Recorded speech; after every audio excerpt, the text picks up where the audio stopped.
मित्रों नमस्कार, मैं बालकृष्ण त्रिपाठी चमत्कारों की दुनिया में एक बार फिर आप लोगों का स्वागत करता हूं, वंदन करता हूं, अभिनंदन करता हूं। मित्रों यकीन मानिए मित्रों कि यदि हम अपने अवचेतन मस्तिष्क की क्षमताओं को पूर्ण रूपेण विकसित कर सकें और उनको जान सकें तो हम अपने जीवन में बड़े से बड़े चमत्कारों को मित्रों आकर्षित कर सकते हैं।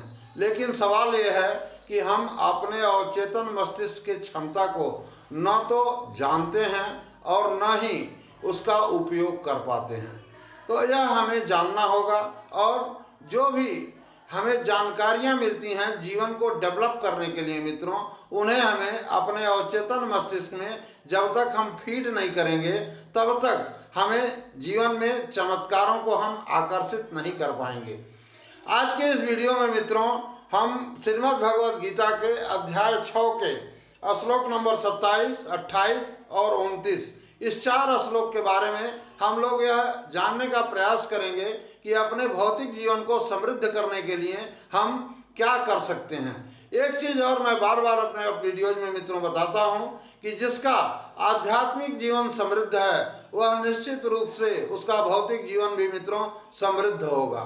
तो हम जब भौतिक जीवन में समृद्धि की बात करते हैं मित्रों तो सबसे पहले हमें अपना आध्यात्मिक जीवन जो है वह समृद्ध करना होगा। तो यहाँ पर इस वीडियो में मित्रों हम जो है श्रीमद् भगवद गीता के अध्याय नंबर 6 के श्लोक 27, 28, 29 और 30 इस 4 श्लोक के बारे में मित्रों हम लोग बात करेंगे। हम अपने विषय पर बात करें मित्रों उसके पहले हम कुछ अपनी बात कहना चाहेंगे आप लोगों से कि अभी तक यदि हमारे चैनल को आप लोगों ने मित्रों सब्सक्राइब नहीं किया है तो कृपया चैनल को सब्सक्राइब करिए, लाइक करिए, शेयर करिए और कमेंट करिए। यदि हमारा विशेष आग्रह है आप लोगों से कि सब शेयर करिए और कमेंट करिए मित्रों, आपका कमेंट हमारे लिए बहुत महत्वपूर्ण होगा।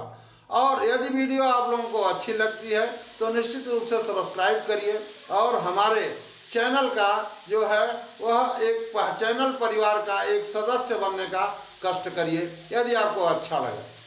अब हम अपने विषय पर मित्रों बात करते हैं।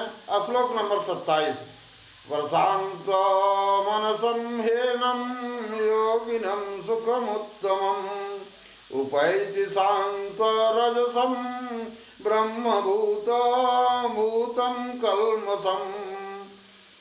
इस श्लोक में मित्रों भगवान यह बता रहे हैं कि ध्यान योग से उत्तम और अत्यंत सुख की प्राप्ति होती है। जो इसके पहले के वीडियो में मित्रों भगवान ने बताया है कि ध्यान योग को कैसे किया जाए, तो यहाँ इस श्लोक में बता रहे हैं कि ध्यान योग यदि आप करते हैं तो उससे उत्तम और अत्यंत सुख की प्राप्ति होगी। ऐसा श्लोक नंबर 27 में भगवान श्री कृष्ण हम मनुष्यों को बता रहे हैं। वह कह रहे हैं कि प्रशांत मनसम, क्योंकि जिसका मन भली प्रकार शांत है, जो पाप से रहित है और जिसका रजोगुण शांत हो गया है, इस सच्चिदानंद घन ब्रह्म के साथ एक ही भाव हुए योगी को उत्तम आनंद प्राप्त होता है। तो यहाँ पर मित्रों हम लोग एक बहुत बड़ी सीख ले सकते हैं कि हमें अगर उत्तम आनंद जीवन में यदि उत्तम आनंद पाना है, अत्यंत सुख की प्राप्ति करना है तो 2 चीजें बड़ी महत्वपूर्ण हो जाती हैं। पहली चीज कि हमारा मन जो है शांत होना चाहिए, पूर्णतः हमारा दिमाग और मन क्या होना चाहिए, शांत होना चाहिए, जो कि ध्यान योग से ही मित्रों संभव है। और क्या होना चाहिए, पाप से रहित होना चाहिए। और तीसरा क्या है कि रजोगुण हमारा शांत हो गया हो, मतलब हमारे दिमाग में बहुत कुछ पाने या बहुत कुछ चाहने की जो रजोगुण के अंतर्गत आता है वो चीजें जो हैं वह समाप्त हो गई हों। ये 3 चीजें हैं जो हमें जीवन में आनंद को दे सकती हैं। श्लोक नंबर 28, युज्यन्नेवं सदात्मानं योगी विगत कल्मषः सुखेन ब्रह्म संस्पर्श मत्यंतम सुखमश्नुते। इसका अर्थ मित्रों कुछ इस प्रकार से है कि पाप रहित योगी इस प्रकार निरंतर आत्मा को परमात्मा में लगाता हुआ सुख पूर्वक परम ब्रह्म परमात्मा की प्राप्ति रूप अनंत आनंद का अनुभव करता है। तो जो पिछले श्लोक में भगवान ने बताया कि भाई आनंद इससे मिलेगा तो कैसे मिलेगा, कैसा हमें होना होगा, इस श्लोक में भी भगवान यही बता रहे हैं कि यदि पाप से रहित होकर के शांत मन से हम ध्यान योग में परमात्मा का चिंतन करते हैं तो हमें जो है वह अत्यंत ही आनंद का अनुभव होगा, ऐसा भगवान कह रहे हैं। श्लोक नंबर 29, सर्वभूतस्थमात्मानं सर्वभूतानि चात्मनि ईक्षते योगयुक्तात्मा सर्वत्र समदर्शनः। इस श्लोक में भगवान यह बता रहे हैं कि सांख्य योगी के व्यवहार काल की स्थिति के बारे में भगवान बता रहे हैं कि सांख्य योगी जो है सर्वव्यापी अनंत चेतन में एक ही भाव से स्थित रूप योग से युक्त आत्मा वाला, सब में समभाव से देखने वाला योगी आत्मा को संपूर्ण भूतों में स्थित और संपूर्ण भूतों को आत्मा में देखता है। जो ध्यान योगी होता है, जिसको ध्यान योग की चरम स्थिति जिसकी होती है, वह भगवान बता रहे हैं कि सर्वव्यापी होता है और सभी जीवों में वह भगवान को ही देखता है या फिर अपने आप को देखता है। भूत मतलब जीव, सर्वभूतानाम, यहाँ पर समदर्शना यानी आत्मा को संपूर्ण भूतों में स्थित और संपूर्ण भूतों को अपने आत्मा में स्थित देखता है, सभी प्राणियों को, सभी जीवात्मा को। तो हमें यहाँ अपने जीवन में मित्रों इस श्लोक से हमें सीख क्या लेना है कि जो भी जितने भी जीव हैं यहाँ चर अचर इस ब्रह्मांड के अंदर, सब में हमें आत्मदर्शन जब होने लगे तो समझिए कि हम योगी हो चुके हैं, हमें परम ब्रह्म की प्राप्ति हो चुकी है।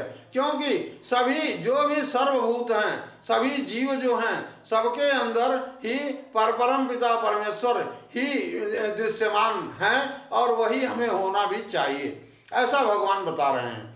तो श्लोक नंबर 30 मित्रों हम लोग देखते हैं, यो मां पश्यति सर्वत्र सर्वं च मयि पश्यति तस्याहं न प्रणश्यामि स च मे न प्रणश्यति। इसका अर्थ मित्रों कुछ इस प्रकार से है, भगवान कह रहे हैं कि जो पुरुष संपूर्ण भूतों में सबके आत्मरूप मुझ वासुदेव को ही देखता है, ऐसा आदमी जो सभी जीवों में हम परम ब्रह्म परमेश्वर हमें ही देखता है और संपूर्ण भूतों को, सभी जीवों को मुझ वासुदेव के अंतर्गत देखता है, उसके लिए मैं अदृश्य नहीं होता और वह मेरे लिए अदृश्य नहीं है।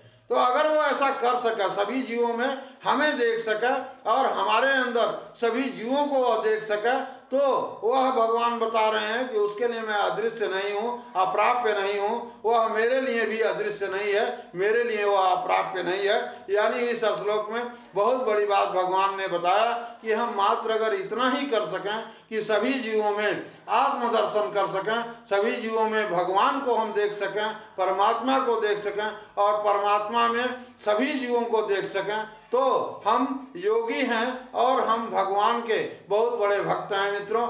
ऐसा यदि हम कर सकें तो ये सारी जानकारियां मित्रों हम लोगों को अपने अवचेतन मस्तिष्क तक पहुंचाना होगा। और वह कब होगा? जब हम इसका चिंतन करेंगे, मनन करेंगे और ध्यान की स्थिति में इन चीज़ों को हम अपने अवचेतन मस्तिष्क में मित्रों जो है वह ट्रांसफर करके हम अपने जीवन में एक क्रांतिकारी परिवर्तन, ट्रांसफॉर्मेशन ले आ सकते हैं। यह संभव है और इस प्रकार हम अपने जीवन में मित्रों चमत्कारों को, बड़े से बड़े चमत्कारों को मित्रों आकर्षित कर सकते हैं यदि हम ऐसा कर सकें।